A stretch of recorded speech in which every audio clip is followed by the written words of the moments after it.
नमस्कार. दिनांक 26 जुलै. कथेचं शीर्षक आहे आम्ही मनकवडे असू वा नसू. इसवी सन 1854-55 मध्ये महाराज सोलापुरास आले. चिंतोपंत टोळांनी देवाला प्रदक्षिणा घालता घालता महाराजांना पाहिले. त्यांचे दिव्य रूप पाहून चिंतोपंतांना वाटले हे कोणी सिद्ध पुरुष असावेत. त्या क्षणीच महाराज म्हणाले, आम्ही सिद्ध पुरुष असू किंवा नसू, तुला काय करायचे आहे? तू आपल्या वाटेने जा. ते ऐकून नवल वाटलेल्या टोळांना मनात असा विचार आला, हे कोणी मनकवडे तर आहेत की काय? त्यासरशी पुन्हा महाराज म्हणाले, आम्ही मनकवडे असू वा नसू, तुला का पंचायत? ते ऐकून टोळांच्या मनात महाराजांविषयी पूज्य भाव उत्पन्न झाला व त्यांनी महाराजांचे पाय धरले. स्वामी विवेकानंद पूर्वश्रमीचे नरेंद्र असतानाची गोष्ट आहे. त्यावेळी त्यांना नोकरीची निकड होती, पण नोकरी काही मिळत नव्हती. अखेर मेटाकुटीस येऊन त्यांनी श्रीरामकृष्ण परमहंसांकडे, मा काली आपल्याशी बोलते चालते तर तिच्याकडे माझ्याविषयी रदबदली का करत नाही अशी विचारणा केली. श्रीरामकृष्णांनीही बरे आहे असे म्हणून मा कालीकडे रदबदली करण्याचे मान्य केले. पण 2-4 दिवस झाले तरी मा काली काय म्हणाली ते श्रीरामकृष्णांकडून कळले नाही. नरेंद्र अतिशय घायकुतीला येऊन श्रीरामकृष्णांकडे आला व काय झाले, मा काली काही बोलली का अशी चौकशी करू लागला. तेव्हा रामकृष्ण म्हणाले, अरे, तुझी निकड सांगण्यासाठी तिच्याकडे जातो तेव्हा तिच्या दिव्य तेजाने मी इतका मोहून जातो की सारे काही विसरून जायला होते. आता असे कर, तूच का तिच्याकडे जाऊन विचारत नाहीस? तुझे ऐकेल ती. नरेंद्राने तसे करायचे मान्य केले. तो स्वतः देवीपुढे धरणे धरून बसला.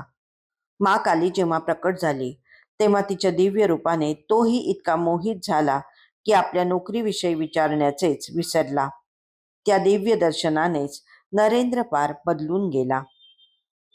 चिंतोपंतांचेही तसेच झाले. चिंतोपंत खरे तर अर्थार्थी भक्त. ते सोलापुरास मामलेदार होते.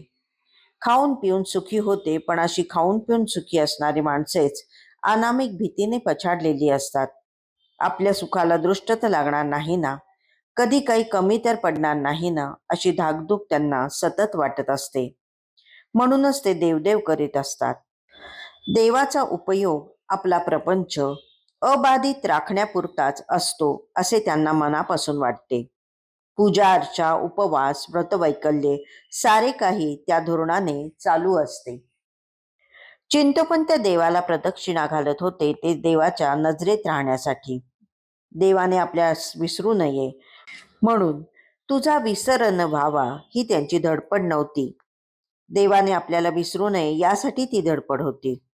देवाला उजवी घालून त्याच्या तेजोवलयात काही काळ राहावे यासाठी प्रदक्षिणा असते.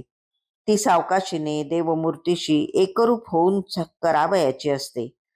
पण बहुतांशी प्रदक्षिणा सुसाट वेगाने पळत पळत केल्या जातात. त्याकरता नाही, इतर बाष्कळ विचारांबरोबरच हा दगडाचा देव मला खरोखरच पळेल का अशी शंकाही मनात खोल कुठेतरी रुपत असते. चिंतोपंतही त्याला अपवाद नव्हते.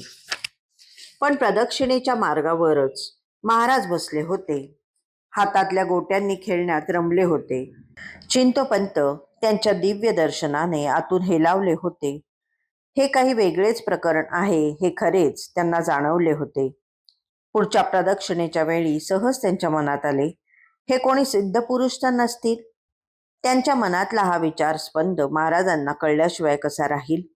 कारण परी हे व्यापुनी अंतरू स्थिर चरू व्यापिले अशी त्यांची समग्र विश्वासी समरसता होती.